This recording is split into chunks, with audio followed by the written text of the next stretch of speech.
Dozens of hospitals are denying non-coronavirus patients and laying off doctors and nurses despite projections of millions of victims in the ongoing pandemic.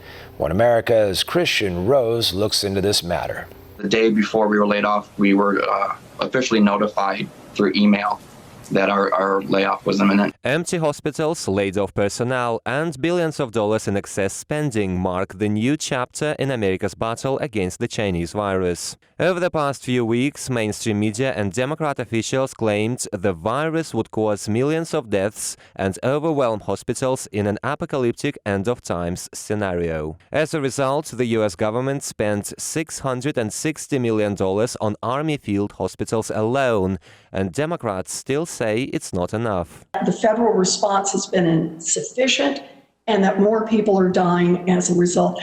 We are running out of time to save lives. Yet, over the same period, field hospitals had a total of just 82 COVID patients, meaning the U.S. taxpayer spent $8 million on each of such patients. Meanwhile, several field hospitals have accepted 0 patients. These include SUNY Stony Brook and Old Westbury hospitals in New York that cost $155 and $118 million each, along with multi-million facilities in Miami Beach, Wisconsin State Expo, and Melrose Park, Illinois, that are also empty. This despite deep state projections of millions of Americans falling victim to the virus. They predicted millions of cases of death, not of prevalence or incidence, but death.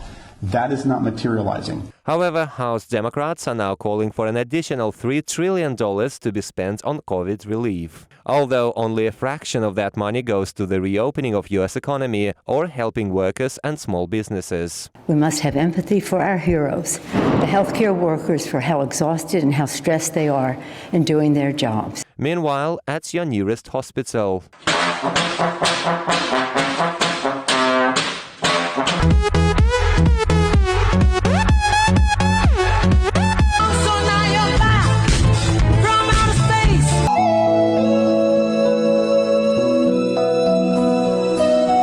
It's unclear whether such videos adhere to so-called social distancing measures imposed on all Americans. All the while, many hospitals are denying treatment to non-COVID patients and rescheduling planned surgeries, including for patients with conditions as serious as cancer and heart disease. This may put thousands of lives at actual risk with long-term consequences. Meanwhile, empty beds are now causing financial problems for many hospitals as well. Elective surgery is a main financial engine for most healthcare systems. So as a result, we've seen a significant drop in our revenue. The month of March, I think we were down $60 million in revenues. There's pent-up demand where people are out there who need surgery done. All of this may suggest coronavirus panic and inflated numbers may backfire on U.S. healthcare system, despite billions of taxpayer money spent to support it. Kristian Rouz, One American News.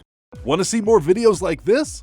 Click on the link below and subscribe to One American News on YouTube. And call your cable provider and kindly demand that One American News is added to your lineup. Call and subscribe today.